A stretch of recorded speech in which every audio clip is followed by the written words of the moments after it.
I'm so glad you found your way here tonight. Right now, as you lie still, your brain is capable of something almost impossible to believe. Becoming aware of itself inside a dream, watching the story from within while it's still unfolding. Tonight, you'll discover how that moment of waking inside sleep happens, and why your brain already knows the way. Welcome to Sleepy Mind Science. Wherever you are right now, perhaps with your eyes already growing soft, perhaps with the night settled quietly around you, allow yourself to trace along. Tonight we'll journey through 100 mind science facts about lucid dreaming, from the dim corridors where consciousness flickers awake inside sleep, to the strange architecture of the dreaming brain, to the threshold your mind crosses when it recognizes itself in a dream. This channel exists for curious minds who want to understand themselves while they drift off. If something here stirs a quiet thought or brings you a little closer to rest, a gentle like or subscribe helps this reach another mind searching for the same peace. One sleepy soul at a time. You don't need to hold on to anything tonight. Each fact is a door your mind can walk through and leave behind. Like a lucid dreamer who chooses to let the dream carry them, you are allowed to simply float from one thought to the next. Close your eyes softly. Feel your breathing slow. Somewhere beneath awareness, your sleeping mind is already beginning to prepare the stage. The moment a lucid dream begins, your brain does something it almost never does during sleep. It turns part of its attention back on itself. Scientists call this metacognition, the mind thinking about its own thinking. In a standard dream, the prefrontal cortex, the region responsible for self-reflection and reasoning, goes unusually quiet. But in a lucid dream, it reactivates. Researchers using fMRI have confirmed increased blood flow to the anterior prefrontal cortex the moment a dreamer recognizes they are inside a dream. It is as though a light comes back on in a room that had been dark, and the dreamer sees the room for what it is: a construction, vivid and real, but made entirely of mind. There are two recognized ways a lucid dream begins, and they feel completely different from the inside. The first is called a dream-initiated lucid dream, or DILD. You are already deep in a dream when something catches your attention, and awareness rises up through the story like a bubble reaching the surface. The second is called a wake-initiated lucid dream, or WILD. Here, you carry consciousness deliberately from waking directly into the dream. The way a diver enters water without a splash, DILD, is far more common. Most lucid dreams happen because the dreaming brain quietly stumbles into self-recognition rather than arriving there on purpose. Both paths lead to the same place: a world built by your sleeping mind, witnessed by a part of you that is still awake. Surveys across multiple decades suggest that around 50 to 60% of people have experienced at least one lucid dream in their lifetime. Yet only about 20% report having them monthly, and fewer than 1% experience them regularly, several times a week.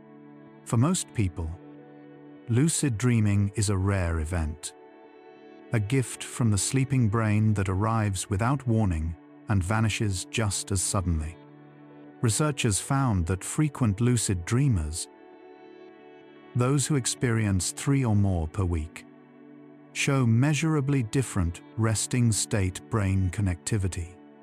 Their frontopolar cortex, a region near the very front of the brain, maintains stronger wiring to the temporoparietal areas, even when fully awake. The brain of a frequent lucid dreamer never fully stops practicing the skill of watching itself. The most vivid dreams happen during REM sleep, rapid eye movement sleep, a stage the brain cycles through roughly every 90 minutes throughout the night. During REM, the brain is highly active, sometimes generating electrical patterns nearly indistinguishable from those of waking. The brainstem sends signals that temporarily paralyze most voluntary muscles, preventing the sleeper from acting out scenes unfolding in the mind. This is called REM atonia. The visual cortex, the amygdala, and memory regions fire intensely.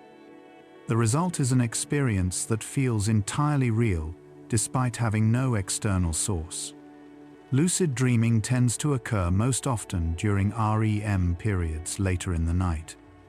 When REM cycles grow longer and the brain's overall arousal level edges higher, bringing the sleeper closer to the surface of consciousness. Inside a lucid dream, a dreamer can sometimes communicate with researchers in a sleep laboratory through a pre-agreed series of deliberate eye movements. This sounds like science fiction, but it has been rigorously demonstrated. Because the eye muscles are among the few not fully suppressed during REM atonia, a lucid dreamer can move their eyes in patterns that are visible in electro-oculogram recordings. The dreamer, aware they are dreaming, performs the signal.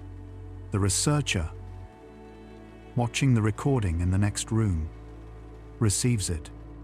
This technique, developed by researchers including Stephen LaBerge at Stanford, transformed lucid dreaming from a subjective claim into an objectively verifiable neuroscientific phenomenon. The sleeper and the watcher communicating across the boundary of consciousness through the quiet movement of eyes. The gamma frequency band of brain activity, oscillating at around 40 cycles per second, shows a distinctive spike in lucid dreamers the moment awareness arrives. Gamma waves are associated with moments of high cognitive integration, the coordinated firing that happens when the brain binds multiple streams of information into a single coherent experience.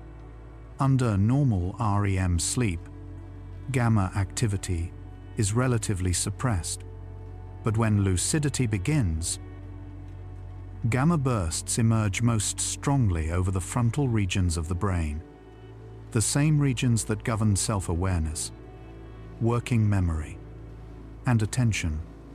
A recent pooled study from multiple European and Brazilian laboratories, published in the Journal of Neuroscience in 2025, identified heightened gamma and alpha connectivity as consistent electrophysiological markers of the lucid dreaming state, helping researchers identify it from outside the dream.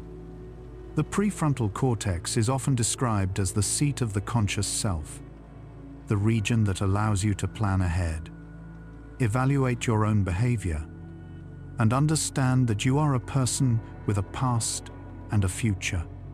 During regular dreaming, activity here decreases significantly. The dreamer loses access to critical judgment, and dreams feel fully real because there is no internal voice questioning them. Lucid dreaming reverses this. Partially. A subset of prefrontal circuits reactivates just enough to produce self-awareness without fully waking the sleeper.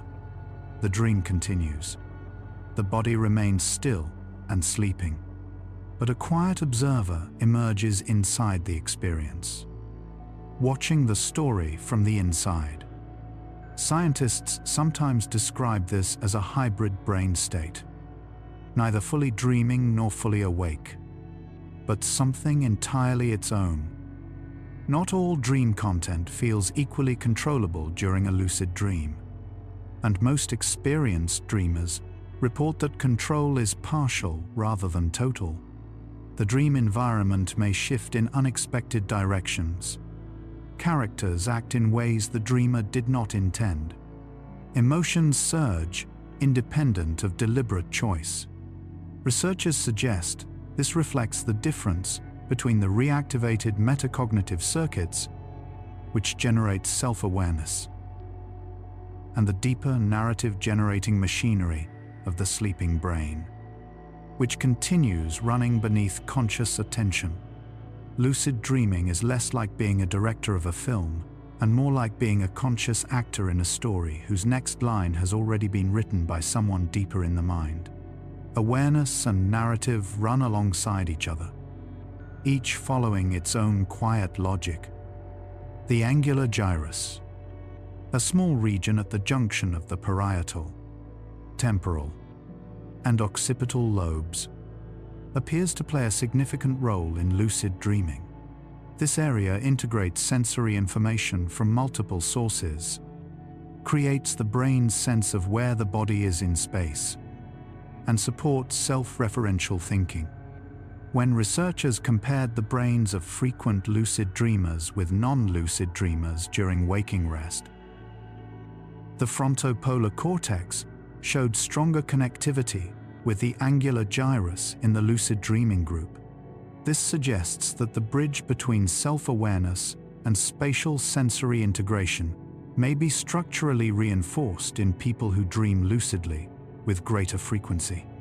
The brain's ability to locate itself, to say, "This is me, here, now," may be what makes the recognition of a dream possible at all. Lucid dreaming shares surprising neurological overlap with states of meditation. During deep meditative practice, experienced meditators show increased gamma-wave coherence and heightened prefrontal activity, along with non-judgmental, witnessing awareness, watching mental contents pass without fully identifying with them. Lucid dreaming activates some of the same circuits through a different route.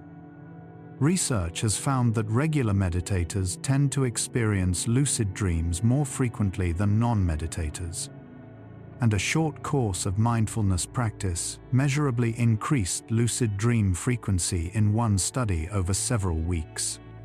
The quality of attention cultivated during waking, unhurried, open, lightly curious, appears to find its natural extension inside the dreaming night, the sleeping and waking brain. It turns out, share more than we might expect. One of the most consistent findings in lucid dreaming research is that the emotional tone of lucid dreams tends to be more positive than standard dreams. Surveys and diary studies suggest that fear, one of the dominant emotions in ordinary dreaming, decreases once a dreamer becomes lucid. This may reflect the reassurance of knowing the experience is a dream, or the broader sense of agency that lucidity brings. A dreamer who knows they are dreaming can choose to walk toward frightening content rather than fleeing from it. Some researchers propose that this emotional shift makes lucid dreaming a promising approach for working with nightmares. A person capable of becoming lucid in a frightening dream may be able to recognize it, reframe it, and dissolve the threat from inside. The salience network, a collection of brain regions, including the anterior insular and dorsal anterior cingulate cortex, monitors the environment for things that are unexpected or worthy of attention.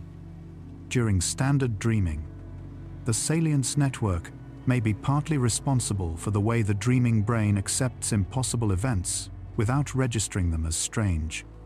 In lucid REM sleep, research from 2025 using EEG microstate analysis found the salience network appears more active than in non-lucid REM, possibly because the lucid dreamer's brain monitors discrepancies between the expected and the experienced. This heightened conflict monitoring may allow the moment of lucid recognition to emerge. The brain notices something is off, The salience network fires. A quiet voice rises beneath the dream and says, "Something here is not quite right." Some researchers have proposed that the ability to become lucid in a dream may relate to trait-level metacognitive skill, the general ability to think about your own mental states in daily waking life. People who score higher on metacognitive awareness tests tend to report more frequent lucid dreaming, a mind practiced at noticing its own thoughts, stepping back from its own narrative, and recognizing patterns of its own attention may be better equipped to perform the same observation during sleep, the same capacity that allows someone to notice, during waking, that they are caught in an anxious loop of thinking, and gently step outside that loop. Maybe what allows the sleeping brain to notice it is inside a dream and pause, just for a moment. During waking life, the brain continuously generates a background prediction, a model of what the world is likely to look like and how it is likely to behave. This predictive processing keeps experience fluid and coherent. During dreaming, the brain generates an entirely internal version of this model, with no external sensory input to correct it. Dreams feel real precisely because the brain uses the same machinery it uses during waking, just running on memory and imagination rather than sensory data. Lucid dreaming may represent a moment when the brain's prediction error monitoring detects an inconsistency, a detail in the dream that does not fit the model, and updates toward the truth. The prediction is revised. This is not the real world. This is a dream. Sleep spindles, brief bursts of oscillatory activity in the 12 to 15 Hz range, are generated by the thalamus during NREM sleep and have been linked to memory consolidation and suppression of sensory disturbance. While lucid dreaming primarily occurs during REM sleep, some research suggests that the quality of NREM sleep preceding a REM period may influence the likelihood of lucidity arising. Well-consolidated NREM sleep, rich in slow-wave activity, appears to set the stage for the more complex and emotionally intense REM periods later in the night. The architecture of a full night of sleep functions as a layered preparation.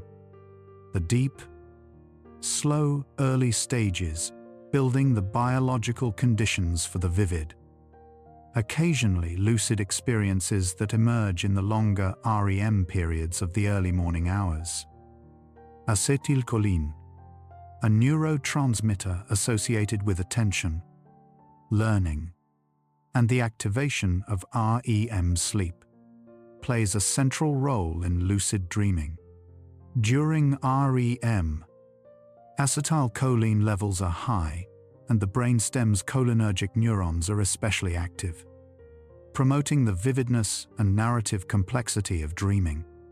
Research has found that substances which increase acetylcholine availability, including the compound galantamine, can significantly increase the frequency and vividness of lucid dreams, as well as the quality of self-reflection during dreaming. This pharmacological evidence suggests the lucid state depends partly on the same neurochemical conditions that support attention and conscious awareness during waking. The brain chemistry of a lucid dream resembles the chemistry of a mind that is quietly, carefully awake, even as the body sleeps deeply below. The technique most widely studied for inducing lucid dreams is called MILD, mnemonic induction of lucid dreams, developed by Stephen LaBerge in the 1980s, and still among the most consistently supported methods in the research literature. The technique involves intention setting upon waking briefly in the early morning, typically after 5 or 6 hours of sleep. the practitioner recalls a recent dream, then repeatedly rehearses the intention of recognizing that they are dreaming during the next dream, combining this with vivid visualization of becoming lucid. The practice works by leveraging prospective memory, the brain's capacity to encode a future intention so effectively that it activates automatically when the relevant context is encountered. In this case, inside the next REM period. Dopamine, the neurotransmitter most associated with motivation, reward, and pleasure, also appears to influence dream intensity and the likelihood of lucid dreaming.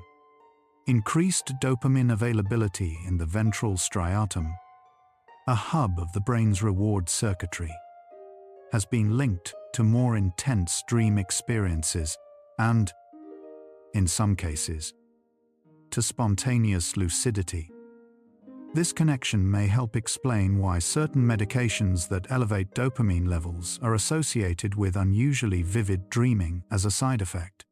The relationship between dopamine and dreaming suggests that the vividness of dream experience is not simply a passive product of the sleeping brain, but may be actively regulated by systems that also govern how alert, motivated, and reward-oriented the waking brain tends to be throughout the day.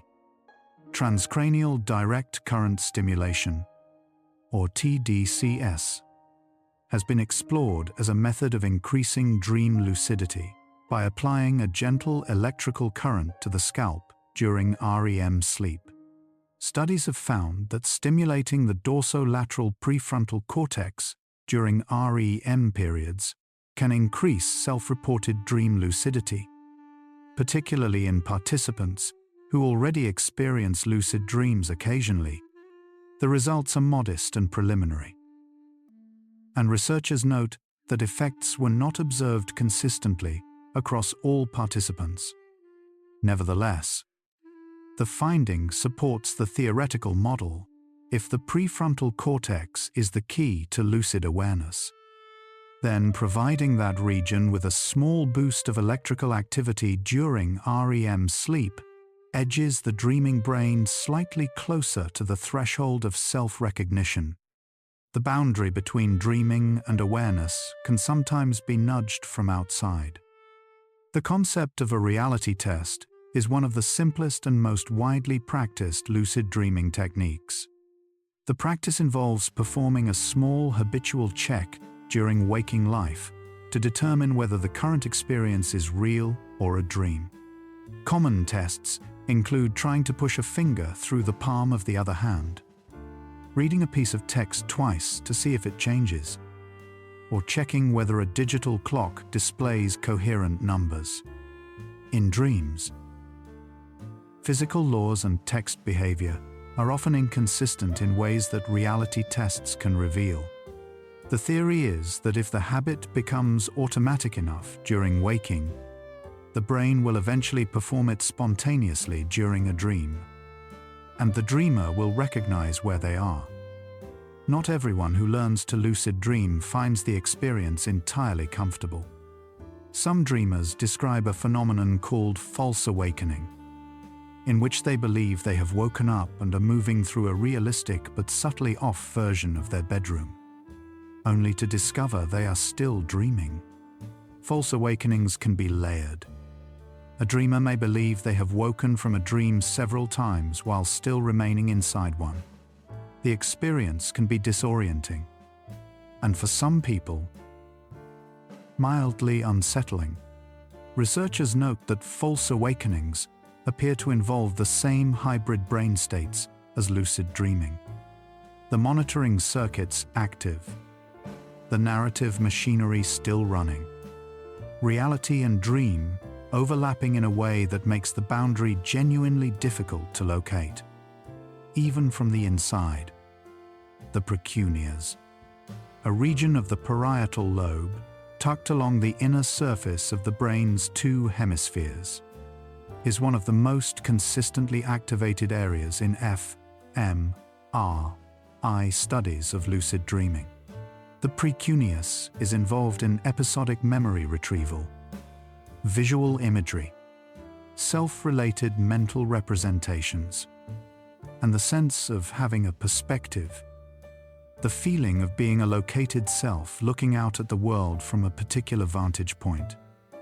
Its activation during lucid dreaming suggests the lucid state requires specifically the felt sense of being here, being present, being the one who is having this experience.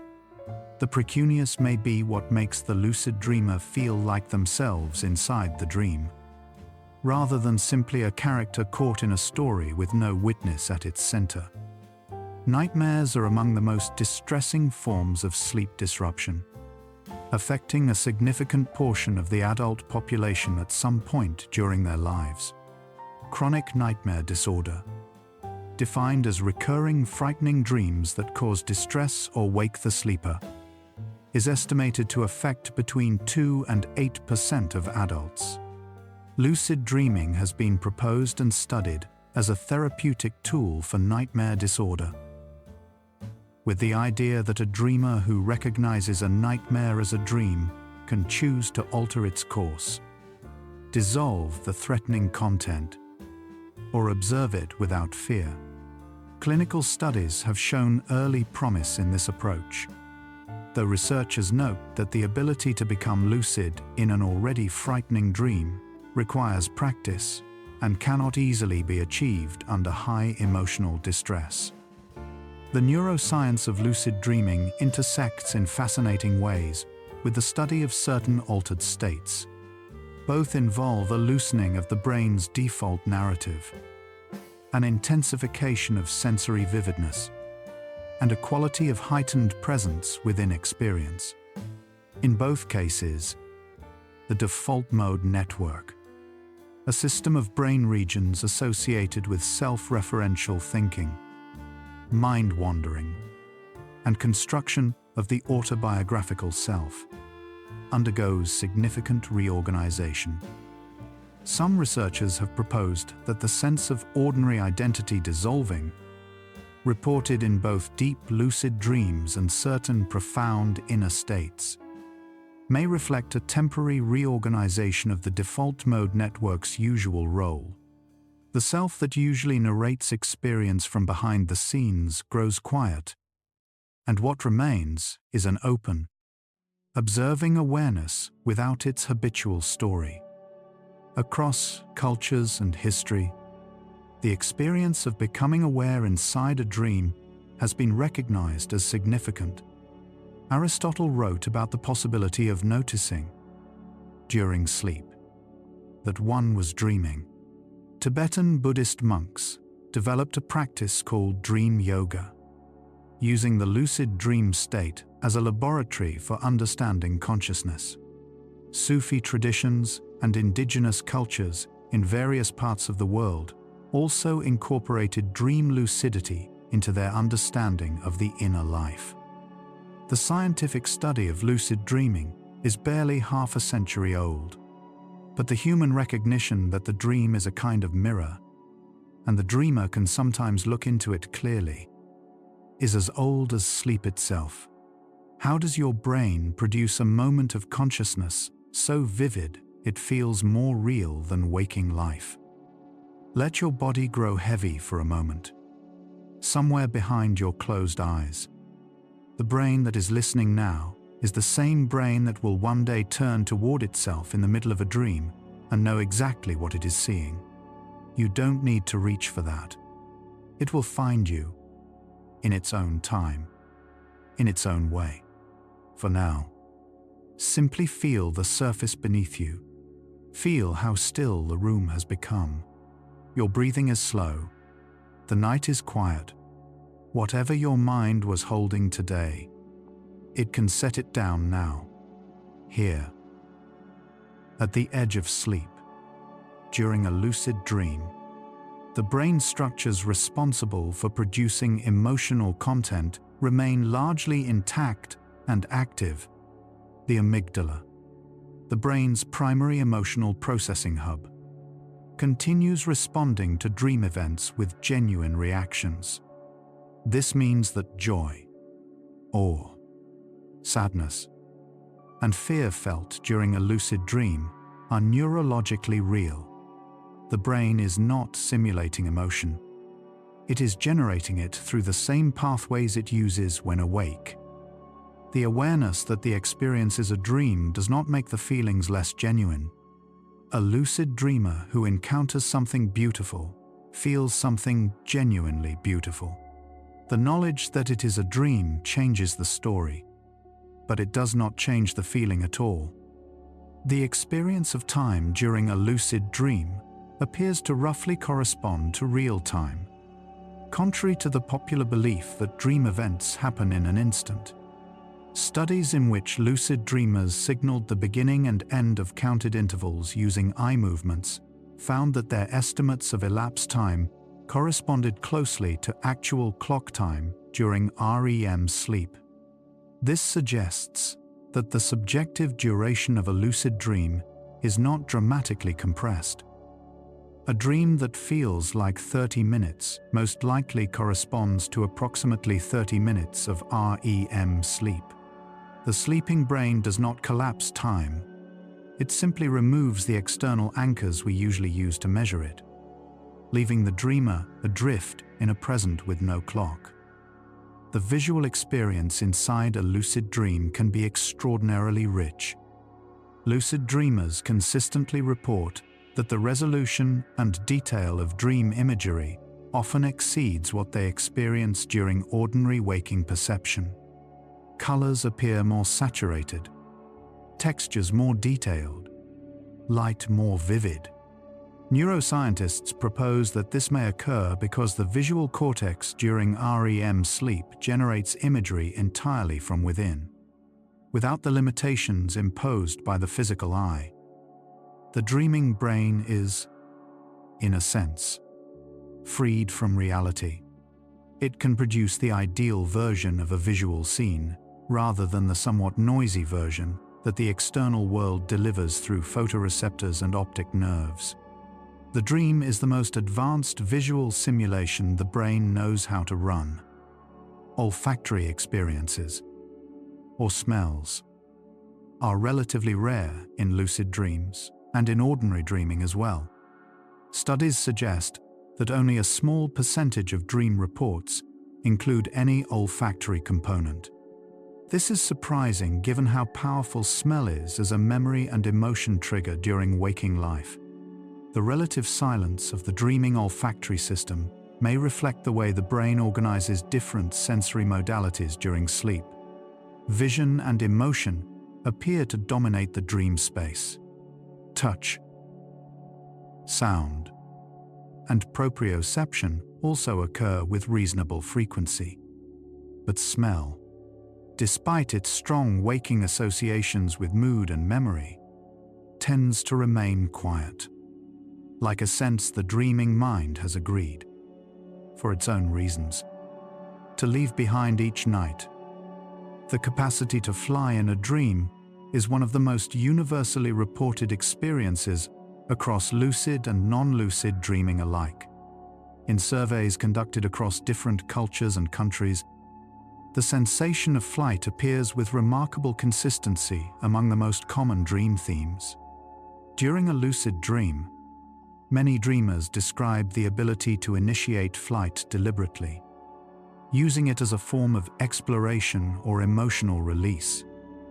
The neuroscience of flight dreams likely involves the same vestibular and proprioceptive systems the brain uses to track the body's orientation in space during waking. During REM sleep, with the body still and the proprioceptive system receiving minimal input, the brain may generate the sensation of weightlessness and upward movement through purely internal simulation. The narrative logic of a lucid dream, the way scenes connect, characters appear, and events unfold, draws heavily on autobiographical memory, recent experiences, and emotionally significant material from the dreamer's waking life. Lucid dreamers who become aware inside a dream can often observe this mechanism from the inside, noticing how the dream's characters or settings echo something from recent days or something deeply familiar from years past. The dreaming brain is, in some respects, a storytelling engine that reaches into memory for its raw material and assembles it into something new. Lucidity provides a seat in the audience of that process. Not full understanding, but close enough to watch the machinery of memory and imagination working together. Some research suggests a modest association between frequent lucid dreaming and higher scores on measures of creativity and openness to experience. This is a correlation, not a cause. And it remains unclear whether lucid dreaming reflects a general trait of cognitive flexibility, or whether the practice of lucid dreaming actively cultivates it. What seems clear is that people who regularly notice and reflect on their dream lives, who keep journals, who pay attention to the quality and content of their sleep, tend to score somewhat higher on measures of both creative thinking and self-awareness. The dreaming mind, attended to with care, may gradually teach the waking mind something about its own habits of thought and feeling. The EEG of a lucid dreamer, examined during the moment lucidity begins, shows a pattern researchers describe as a sudden global reorganization of brain connectivity. In a 2025 study, using a pooled dataset from multiple international sleep laboratories, the transition from non-lucid to lucid, REM, showed widespread increases in alpha wave connectivity, particularly in posterior brain regions. Alongside the gamma surges associated with conscious recognition, the brain does not simply turn on a single switch when lucidity arrives. It reorganizes. Multiple networks shift simultaneously, a cascade of activations spreading outward from the prefrontal and parietal regions like a wave moving through water. The moment of realizing you are inside a dream, neurologically, a whole brain event. During ordinary dreaming, the brain's sense of agency, the feeling that you are the author of your actions, is often diminished or absent. Dreamers frequently report feeling as though events simply happened to them, pulled by a narrative they did not choose. Lucid dreaming restores a degree of this agency. The lucid dreamer can decide to move in a particular direction, to speak a particular word, to ask a character a question, and wait for the answer. Neuroscientists believe this restoration reflects the reactivation of the supplementary motor areas and prefrontal systems associated with voluntary action planning. Inside a dream, the experience of choosing feels exactly like choosing in waking life. Some experienced lucid dreamers report being able to perform mental tasks inside a dream with surprising accuracy. Counting, arithmetic, and simple physical tasks can sometimes be executed successfully during a lucid dream, though with greater difficulty than during waking. The poet Samuel Taylor Coleridge famously claimed to have composed poetry in a dream. Musicians have reported hearing fully formed compositions during sleep. While these accounts require careful interpretation, they align with the neurological picture of lucid dreaming as a state of genuine, if partial, cognitive function. The dreaming brain is not a simple replay engine. During lucidity, it can allocate attentional resources, maintain short-term memory, and execute deliberate cognitive operations, though at lower capacity than in full waking. Lucid dreaming has been formally classified as a distinct neurological state, neither simply waking nor simply dreaming. The term most often used in the scientific literature is hybrid state of consciousness. This classification acknowledges that the brain during a lucid dream is doing something with no direct parallel in ordinary experience. It is maintaining narrative immersion while simultaneously hosting self-referential awareness. It is generating a fully convincing sensory world while also knowing that world is generated. The hybrid nature of the state makes it uniquely interesting to consciousness researchers, who see in it a natural experiment, a spontaneously occurring condition in which different layers of awareness can be studied in their partially separated form. Sleep paralysis, which sometimes accompanies transitions between waking and REM sleep, involves a brief period in which the brain is partially awake, but the body's motor suppression from REM atonia has not yet fully released. The experience can be unsettling, particularly when accompanied by hypnagogic hallucinations, vivid sensory experiences at the border of sleep.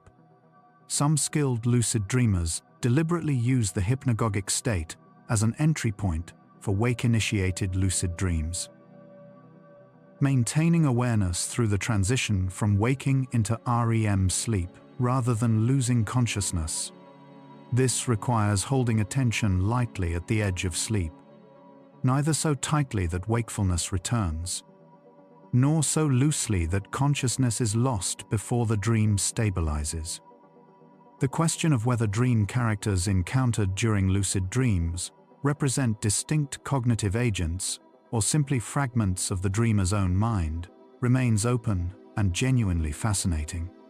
Lucid dreamers frequently report conversations with dream characters that produce answers the dreamer did not consciously anticipate. Perspectives they found genuinely surprising. Some researchers propose that dream characters may represent compartmentalized aspects of the dreamer's own knowledge and emotional processing, semi-autonomous modules of the mind, given temporary form and voice. What seems clear is that something in the dreaming brain is capable of generating a response that surprises the very mind generating it, which tells you something worth knowing about how much of the mind remains hidden even from itself.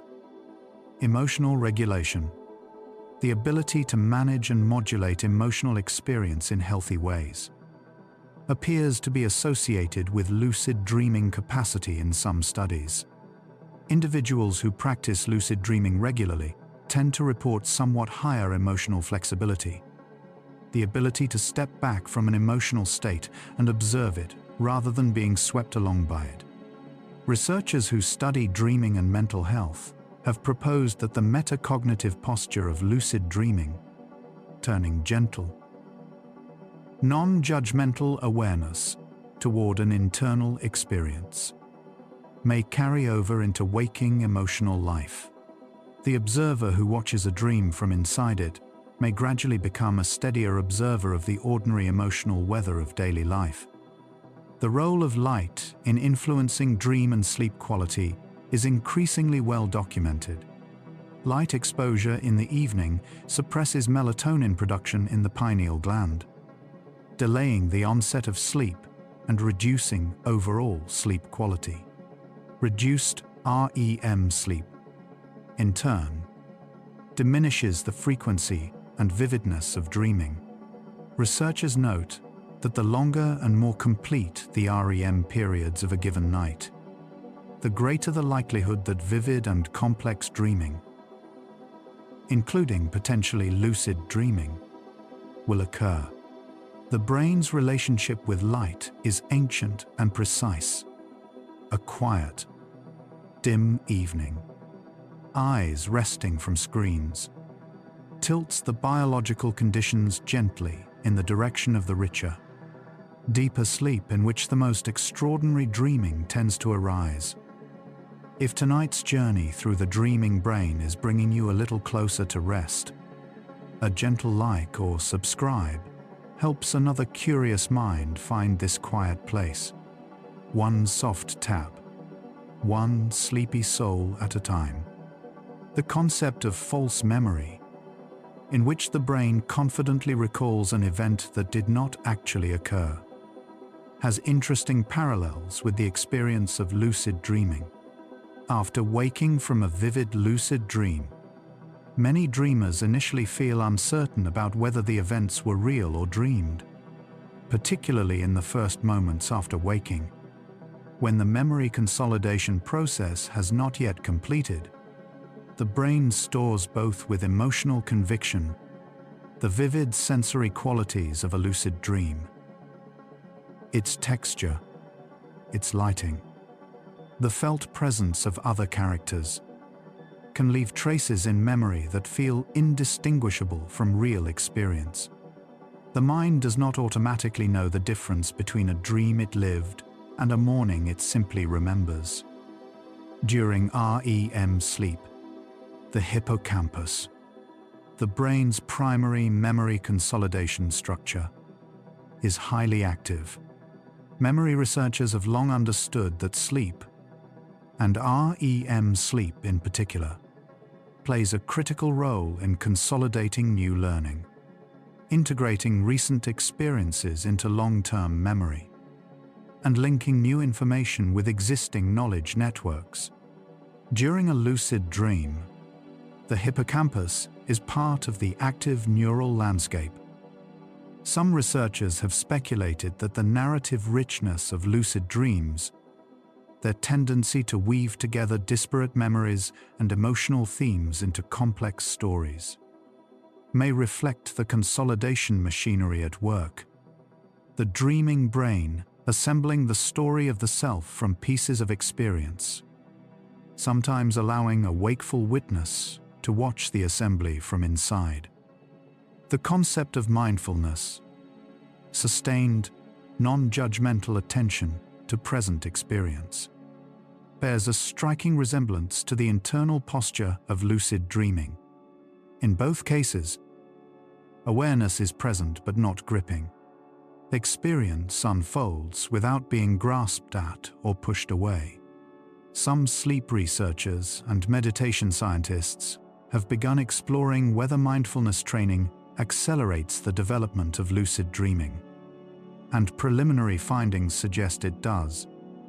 Long-term meditators report higher rates of lucid dreaming than non-meditators, and a short course of mindfulness practice was found in one study to measurably increase lucid dream frequency over several weeks.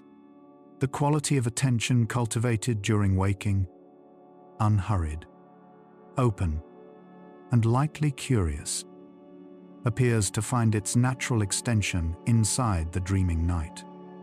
Some neuroscientists propose that ordinary dreaming serves, among other functions, a kind of emotional simulation, a practice ground for the nervous system to process and rehearse responses to difficult situations. Lucid dreaming, by allowing the dreamer to remain aware during this process, may offer a more refined version of the same function. A person who becomes lucid inside a frightening dream and faces the threatening element, rather than fleeing it, is rehearsing a new response to fear. The response is practiced under genuine emotional conditions.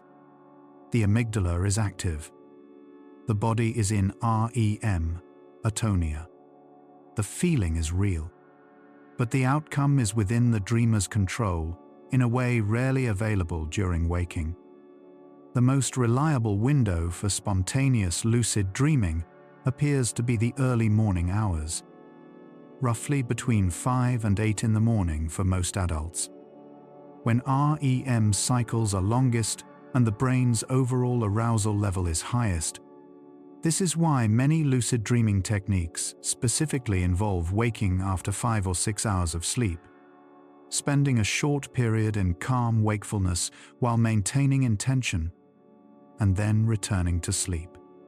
The biology of the sleeping brain creates this window naturally.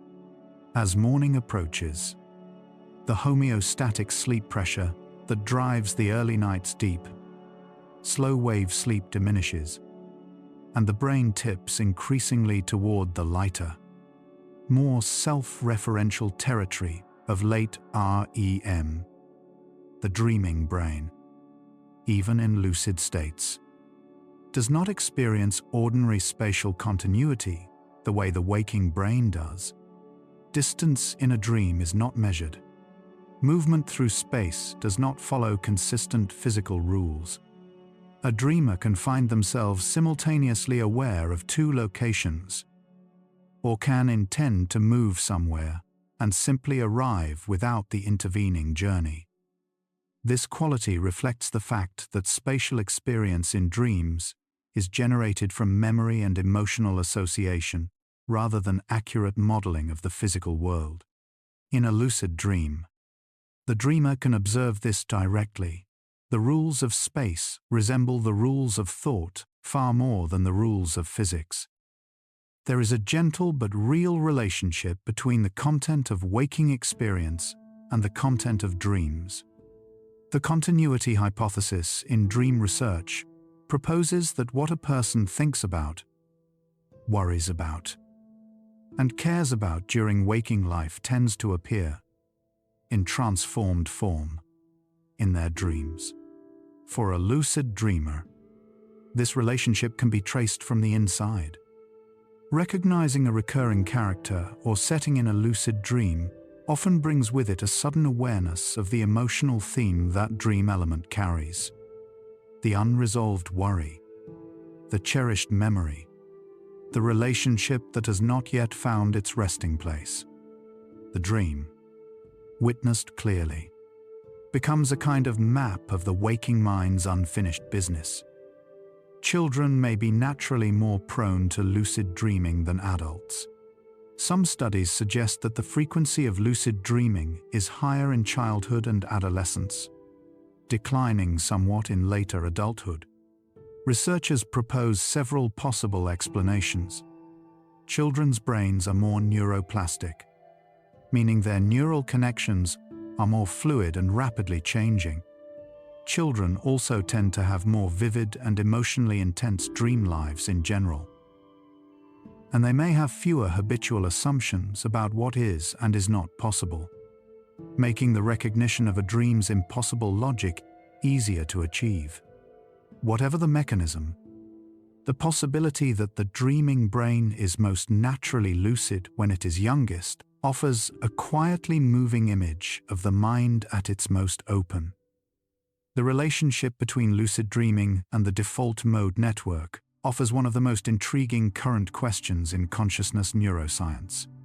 The default mode network, which includes the medial prefrontal cortex, posterior cingulate cortex, and angular gyrus, is most active during self-referential thought, mind wandering, and construction of narrative identity during meditation and certain altered states. The default mode network shows changed patterns of connectivity. Some researchers suggest that lucid dreaming involves a similar restructuring. The self-referent circuitry still active but organized differently, allowing a witness to experience without the complete narrative self-identification that characterizes ordinary waking consciousness. The self watching the dream is a lighter self than the one who navigates the day. In a lucid dream, a person is both the director and the audience of their own mental theater. The dreaming brain generates the stage, the characters, the light, and the plot. The metacognitive brain watches from just behind the curtain. This dual position, creator and observer, author and reader, is among the strangest experiences the human mind can have. It suggests that the mind contains more than the part of it you usually think of as yourself. There is the part that dreams, and the part that watches the dreaming. Both of them, in the dark, are awake. How does your brain produce a moment of consciousness so vivid it feels more real than waking life? Halfway now, let your body sink a little deeper into the surface beneath you. Feel the weight of your arms, your legs, your back against the bed. the brain inside your skull is doing its quiet work. And somewhere in that warm dark, tonight's dreams are already forming. You don't need to reach for them. They know the way. Every night the mind crosses a threshold it has crossed 10,000 times before. And every night it finds its way back. You are safe in that cycle. You are held in it. Let the weight of the day dissolve a little more. The experience of recognizing a dream while inside it has been described by many lucid dreamers as one of the most profound moments of their lives. A feeling of sudden, absolute clarity that ordinary waking rarely produces with the same intensity. Researchers who study the phenomenology of lucid dreaming note this quality of clarity consistently. The dream becomes hyper-real. Colors brighten. Details sharpen. The body within the dream feels more present, not less. Something about the withdrawal of the external world leaves the internal world with a vividness that ordinary perception, filtered through the constant noise of waking life, cannot match. The mind, meeting itself in a dream, sometimes finds it more real than anything seen with open eyes. Researchers have found that the practice of keeping a dream journal significantly increases dream recall. Over time, increases the frequency of lucid dreaming. The mechanism appears to be attentional. By writing down dreams immediately upon waking, a dreamer trains their brain to prioritize the encoding and retention of dream content. This attentional investment appears to gradually increase the brain's orientation toward dream awareness during the night itself. Dream journaling is not glamorous. It requires waking with a pen nearby and choosing to write before the mind fully clears. But it is among the most consistently recommended and scientifically supported first steps toward the development of dream lucidity. Sleep architecture changes with age in ways that directly affect the dreaming brain. As adults grow older, slow-wave sleep decreases, and the proportion of time spent in lighter sleep stages increases. REM sleep tends to shift earlier in the night and may become somewhat lighter in quality. These changes mean that older adults may experience fewer of the long, dense REM periods in which the most vivid and complex dreaming tends to occur. Dream recall also tends to decline with age.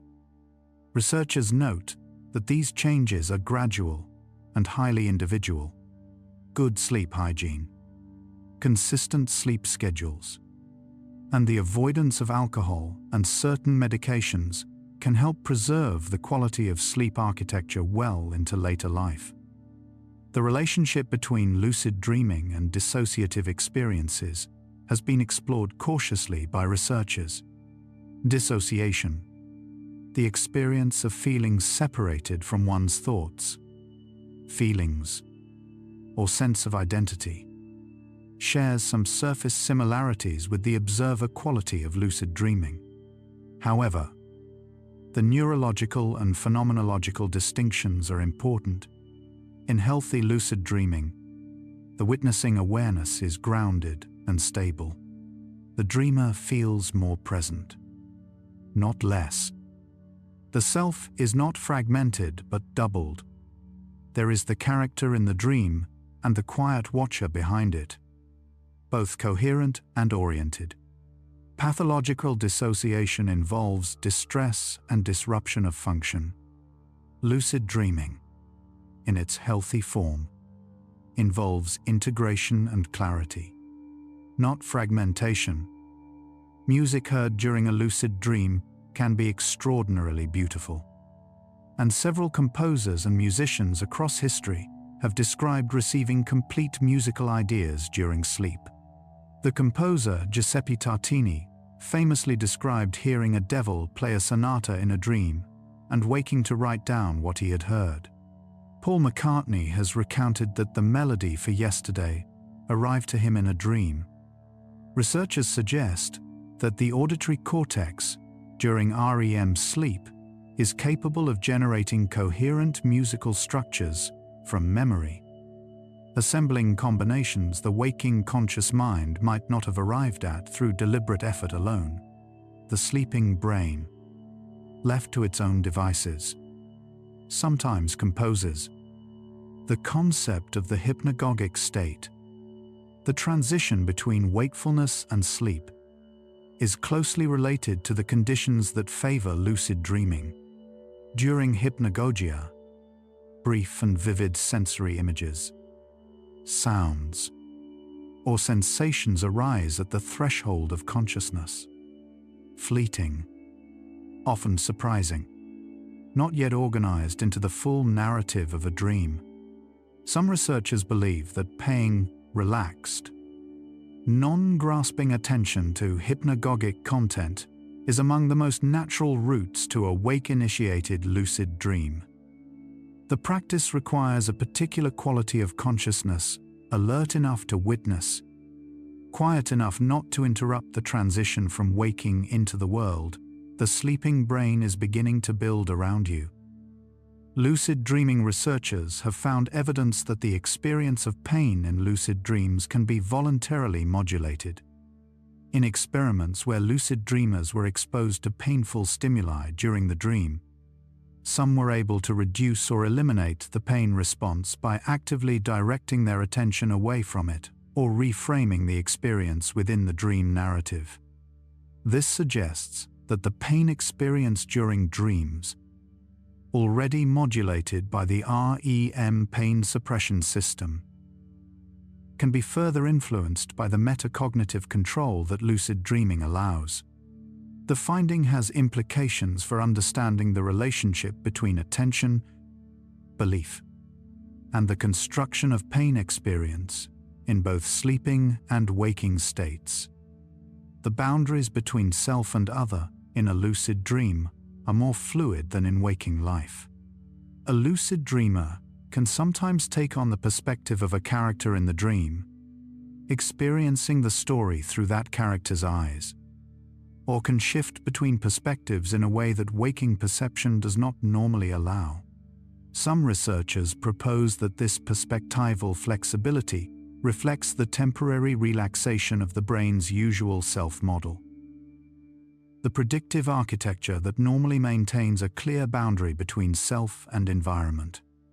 In the dream, with the external world absent, the self-model operates with less constraint, and the boundaries it usually draws become softer, more permeable, and easier to move across.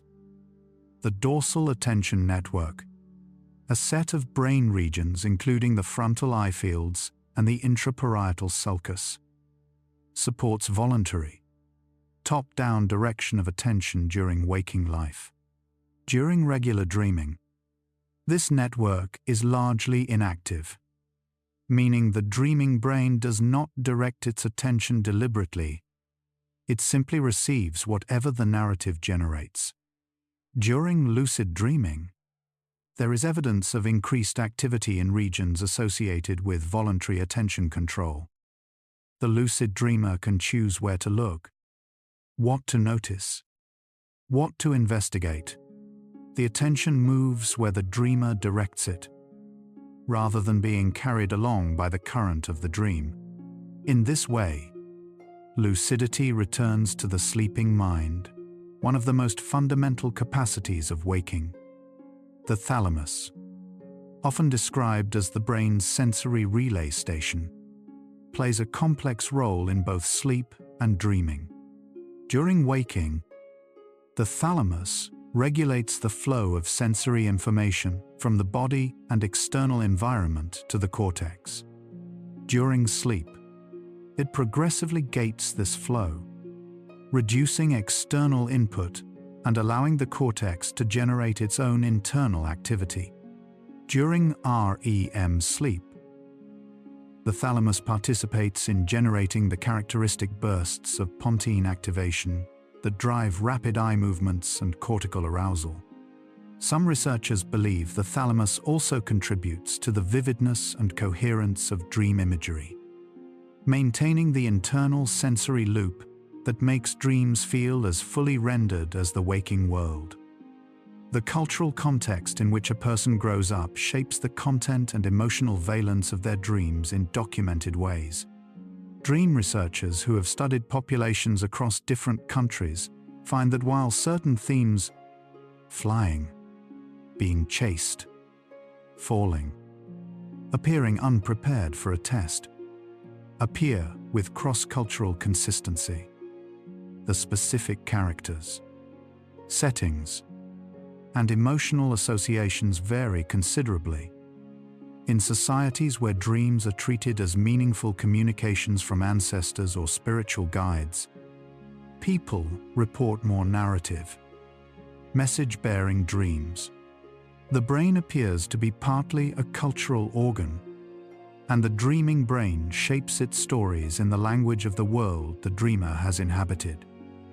Researchers studying the effects of galantamine, an acetylcholinesterase inhibitor, on lucid dreaming found striking results in a 2018 study.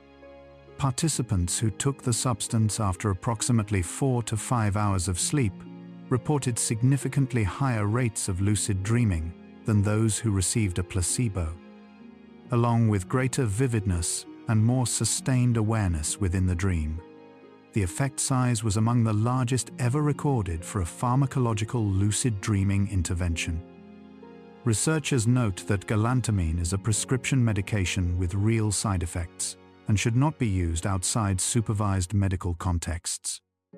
But the finding powerfully confirms the cholinergic basis of dream lucidity and the chemistry of waking-like awareness. Some researchers have proposed a connection between flow states during waking life and the qualities of lucid dreaming. A flow state involves complete absorption in an activity, high skill meeting high challenge, time distortion, and a sense of effortless agency. Several of these qualities, time distortion, absorption, suspended self-consciousness, heightened presence, are also reported during lucid dreaming. The absence of ego-referential chatter that characterizes both states suggests they may involve related alterations in prefrontal self-monitoring, allowing experience to proceed with unusual directness, without the usual commentary of the observing self, narrating from the sidelines. Both states feel like the mind getting quietly out of its own way. Eye movements during REM sleep, the rapid, jerky movements that give this sleep stage its name, have been proposed as a possible mechanism by which the dreaming brain scans the visual field of the dream. Research using combined eye tracking and fMRI has found some correspondence between the direction of REM eye movements and the content of subsequent dream reports. Whether the dreaming brain is truly looking at its own internal imagery remains an open question. What is clear is that the sleeping brain is not passive during REM. Its eyes, though sealed, are moving. Something inside is looking at something, in a world no one else can see. Certain personality traits have been associated with a higher tendency toward lucid dreaming. In addition to openness to experience and trait mindfulness, researchers have found modest associations with need for cognition, the tendency to enjoy effortful mental activity, and with absorption, the capacity to become deeply immersed in imaginative experience. These associations are consistent with the idea that lucid dreaming requires a particular cognitive engagement with the inner life. Not passive reception, but a quality of alert presence directed inward. The dream is not just something that happens to a lucid dreamer.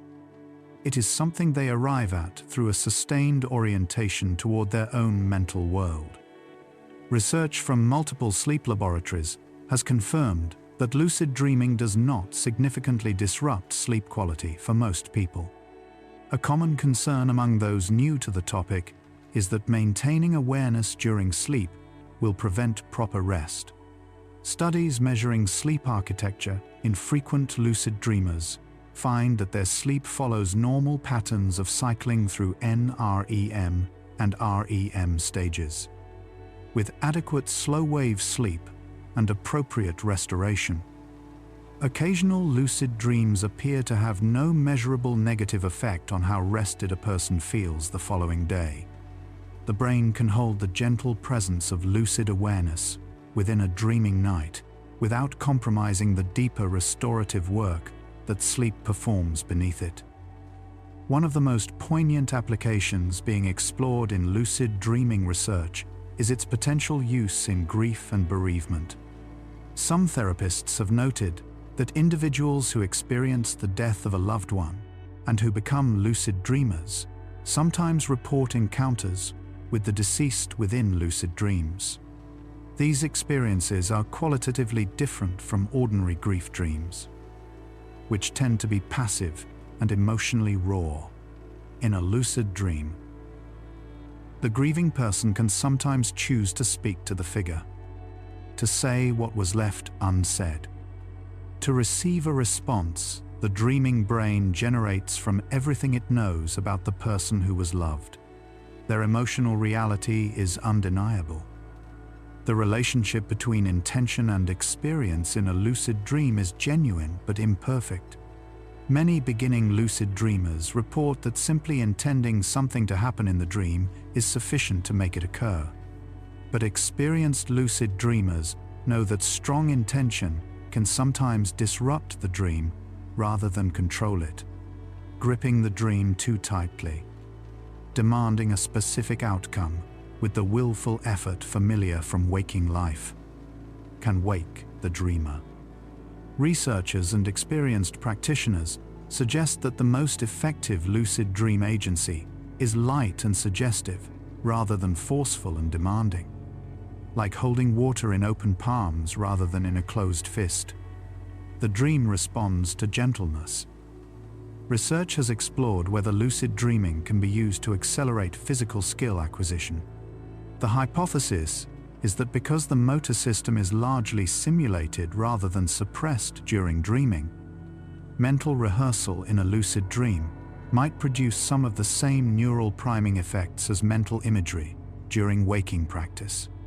Small studies have found modest support for this idea, with participants who practiced physical tasks within lucid dreams showing some improvement compared to controls who had no practice. The findings are preliminary and contested, but they point to a genuinely interesting possibility that the sleeping brain, made lucid, can participate in the waking self's goals, bridging the night and the day. The experience of waking from a vivid lucid dream and carrying something of its quality back into the day is reported by many experienced lucid dreamers. A sense of spaciousness, a slight loosening of habitual assumptions, an awareness that ordinary waking reality is in some ways no less constructed than the dream that was just explored. Some philosophers and neuroscientists use this comparison with care, noting that while waking experience is based on real external input, the brain's role in constructing that experience from sensory signals is no less active than its role in constructing a dream. The lucid dream, in this view, is less an escape from reality than a mirror held up to it. The posterior hot zone of the brain, a region spanning parts of the posterior cortex, including the posterior cingulate, precuneus, and cuneus, has emerged in recent neuroscience as particularly important for conscious experience and for dreaming specifically. Researchers studying the neural correlates of consciousness have found that damage or disruption to this region tends to reduce or eliminate the richness of conscious experience, including dreaming. during lucid REM sleep. The posterior hot zone shows characteristic patterns of activity distinct from both waking and non-lucid REM. This region may be where the vivid, sensory quality of the dream is most directly generated. The place where the dream is being painted. The phenomenon of lucid dreaming has attracted sustained interest from the philosophy of mind, particularly in relation to questions about the nature of consciousness and the conditions under which self-awareness arises. For a philosopher like Thomas Metzinger, lucid dreaming provides a unique case study in the relationship between the phenomenal self-model, the brain's representational construct of the body and self, and the sense of subjective experience. In a lucid dream, the phenomenal self-model continues to operate, but its relationship to reality is severed. The self persists as an experience while its usual referent, the actual body in the actual world, lies sleeping. The lucid dreamer is a self with no world. Alpha waves, oscillating between 8 and 12 Hz, are most strongly associated with relaxed wakefulness. The easy, unfocused awareness of a mind at rest with eyes closed. During the transition into sleep, alpha activity decreases as deeper, slower waves emerge. But in lucid REM sleep, alpha connectivity, particularly in posterior brain regions, shows a measurable return. The 2025 Dressler laboratory study identified this as one of the consistent electrophysiological signatures of lucid dreaming, a re-emergence of the relaxed waking brain state within the architecture of sleep. The brain, during lucidity, seems to find something like rest within awareness, the quiet hum of a mind that is present without effort, watching without grasping. The relationship between lucid dreaming and spiritual experience is one of the oldest threads in the human encounter with sleep. Across many traditions, the dream has been understood as a place where the boundaries of the ordinary self thin, where encounters with something larger or deeper than the everyday mind become possible.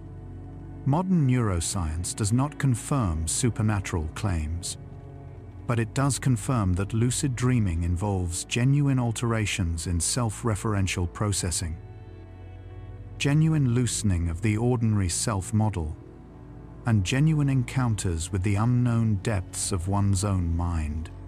Whatever name a person gives to those encounters, the neuroscience agrees on one thing: something real happens there. Lucid dreaming, at its simplest, is the mind noticing itself. In the middle of a story it constructed without knowing it was constructing, the brain finds a still point and turns back toward the storyteller. It says, "Without words I see what is happening here. I know where I am." This moment of recognition is as close as the sleeping mind comes to the experience of pure awareness. Attention without an object, presence without a narrative, a mind finding itself in the dark. It is a threshold your brain already knows how to cross. How does your brain produce a moment of consciousness so vivid it feels more real than waking life? Feel the room around you. Feel the quiet.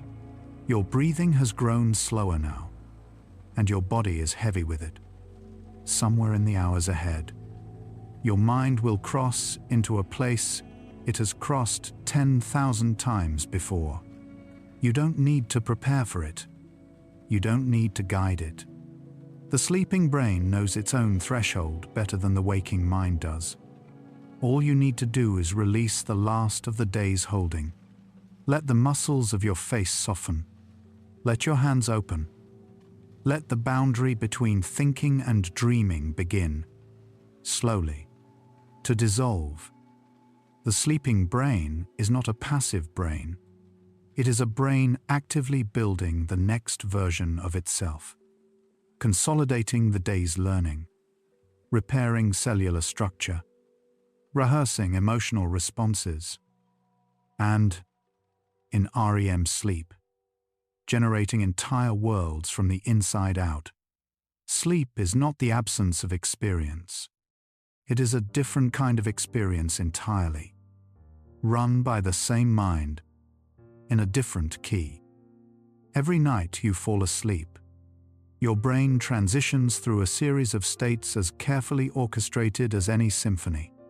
From the first drowsy alpha waves at the edge of waking, through the deep, slow waves of restoration, to the electric wakefulness of REM, your brain moves through all of them. Each night, following a rhythm it has followed since before you were born. The dreaming brain generates characters, landscapes, and entire conversations from memory alone. With no raw material from the outside world, it has everything it needs already inside itself.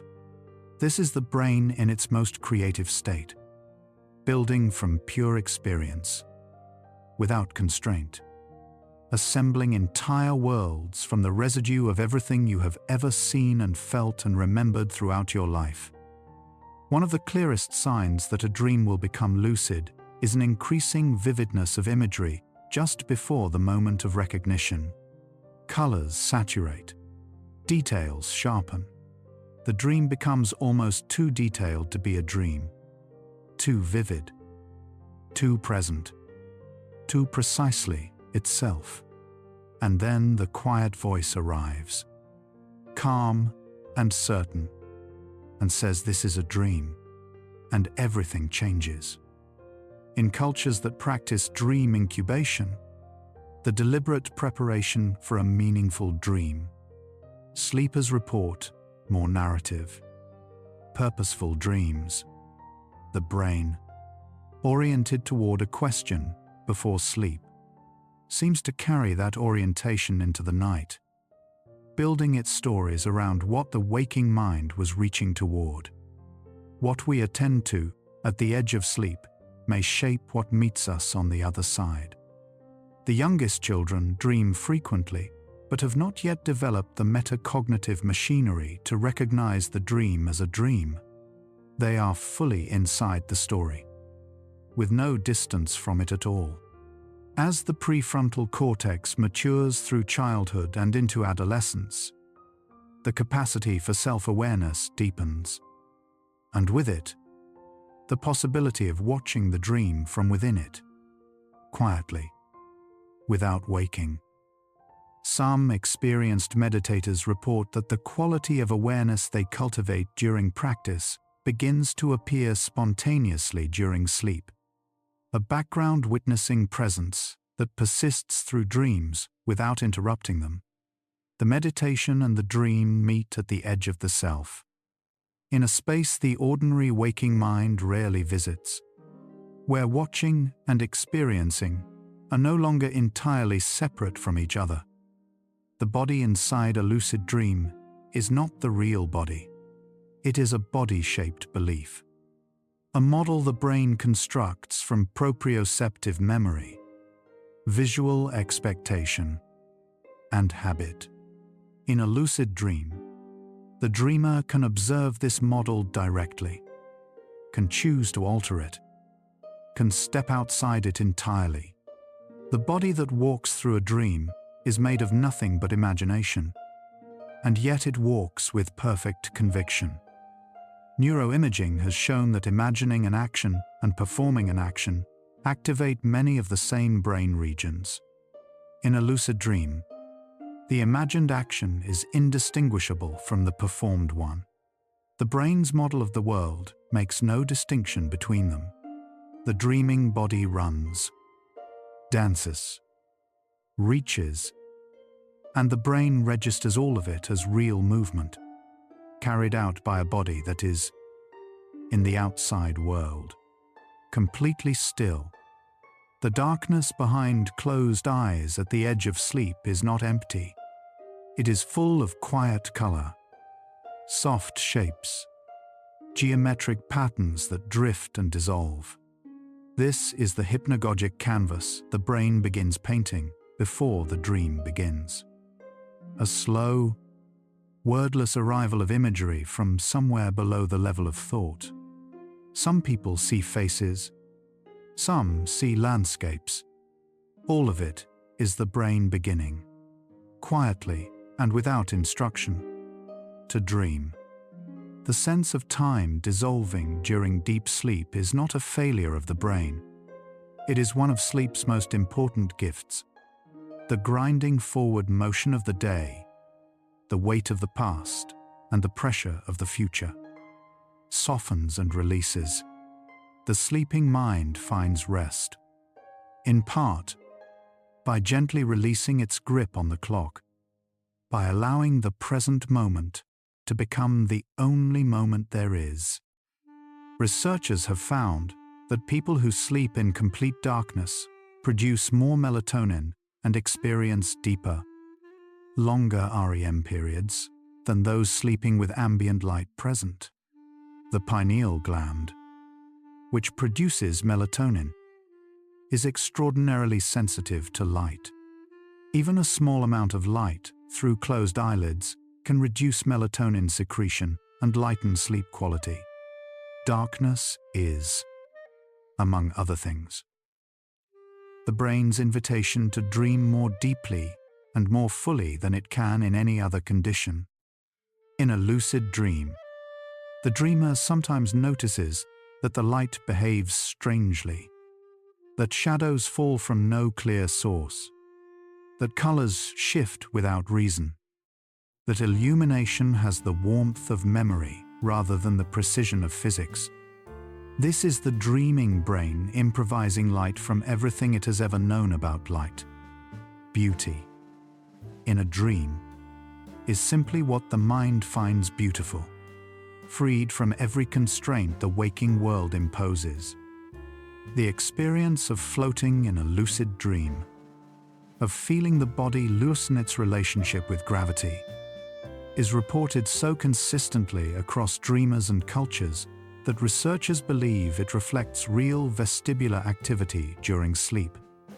The inner ear, which normally tells the brain how the body is oriented in space, loses its grounding during REM atonia. The brain, receiving no clear gravitational signal, sometimes generates weightlessness by default, and the dreamer floats. The amygdala processes emotion with the same intensity during a dream as during waking life.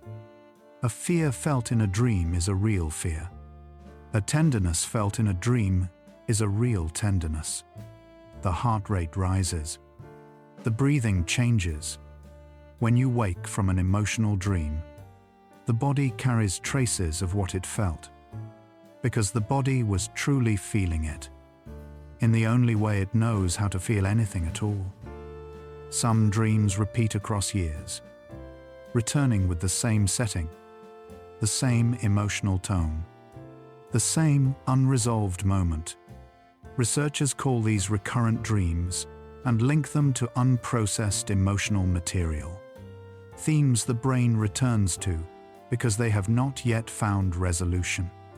A lucid dreamer who recognizes a recurrent dream can sometimes choose to stay inside it, to look directly at what it contains, and to remain present with it without fleeing.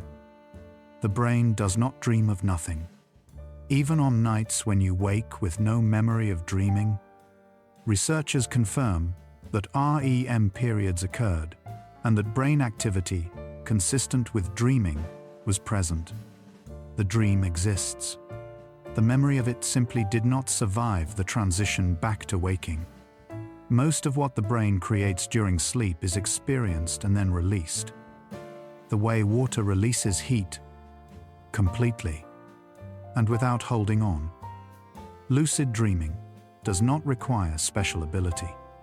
Surveys consistently find that the majority of adults who try structured techniques, dream journaling, Reality testing. Intention setting before sleep. Reports some increase in lucid dream frequency within weeks. The brain already knows how to do this.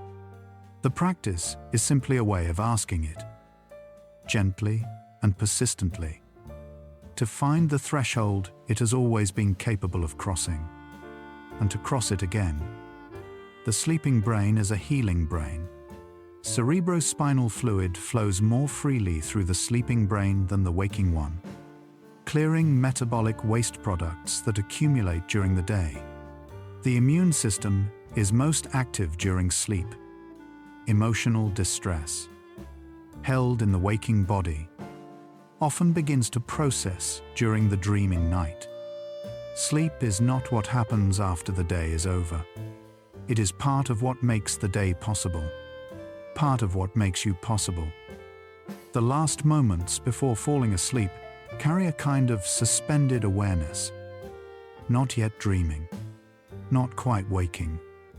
In that space, the self grows softer. The categories of ordinary thought begin to loosen. If you pay attention to this threshold with a very light hand, you can sometimes feel the moment it begins, the narrative of the day releasing, and something else, quieter and wider, gently beginning to open in its place. The brain that will dream tonight is the same brain that is hearing these words right now. It carries everything you know, everything you have felt, every face you have loved, and every question you have not yet answered. In the night, it will make something of all of that, not a copy, something new, assembled from the materials of a life only you have lived, something entirely yours. Across a lifetime of sleep, the average person spends roughly 6 years inside dreams. 6 years of a world the brain built from nothing, populated with invented characters, illuminated by light that has no source, and inhabited by a self that the dreamer usually mistakes for the real one. 6 years of a world that felt, while it lasted, absolutely real, and was, in every way the brain could measure, entirely biological in origin. The moment of waking from a lucid dream carries a particular quality of clarity that is difficult to describe and easy to lose. For a few seconds, both worlds are simultaneously available. The dream still bright and present, the waking room slowly resolving around it. Then the dream recedes.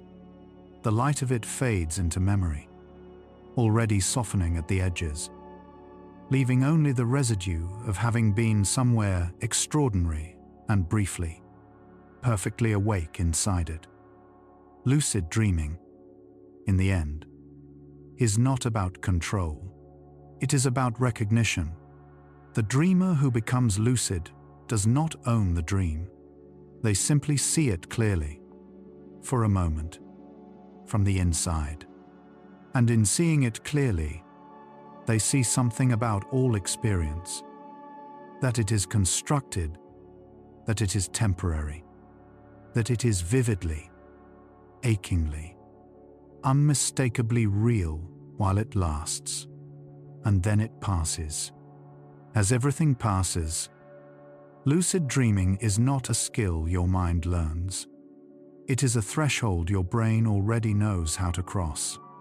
The recognition at the heart of every lucid dream, that quiet arrival of awareness inside a world built from sleep, is simply the mind noticing itself.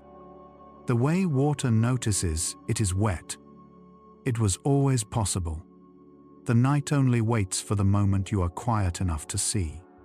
How does your brain produce a moment of consciousness so vivid it feels more real than waking life? You have traveled a long way tonight.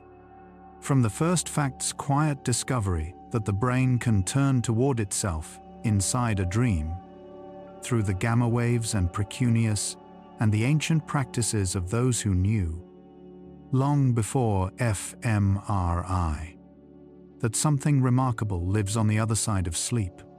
You have followed lucidity from the threshold of the hypnagogic, through the emotional truth of the amygdala, still feeling everything it feels, to the last gentle fact that the dreaming brain already knows the way.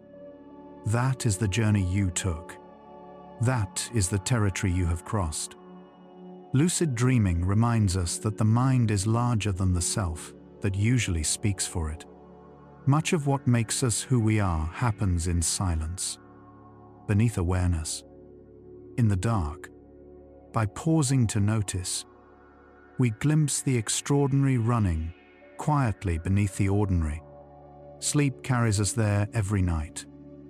Whether or not we remember the journey, nothing left to understand, nothing left to hold, only the darkness and the breath and the dreaming mind finding its own way home. If this thoughtful journey through the dreaming mind brought you a little closer to rest tonight, a gentle like or subscribe helps another sleepless mind find its way here. One quiet tap, one sleepy soul at a time. But there's no need to do anything now, nothing at all. You've traveled far tonight, but farther than most journeys take you. You can allow these thoughts of the dreaming brain to fade now, like a lucid dream dissolving at the edges of morning, leaving only the warmth and the quiet behind. Let your breathing deepen. Let your body feel heavier, as if the night itself is gently settling around you. If sleep comes, let it carry you like a current beneath dark water, smoothly, inevitably, into the place where the self grows soft and the dream begins to build. If your eyes are still open, the next video is waiting. But if they're closed, stay there. Stay in the dark that is safe and warm. Tomorrow, the dreaming brain will still be there, ready to show you something you haven't seen yet. But tonight belongs to stillness. Rest well, dreamer, and remember, the threshold is never far. Your sleeping mind already knows the way. Good night.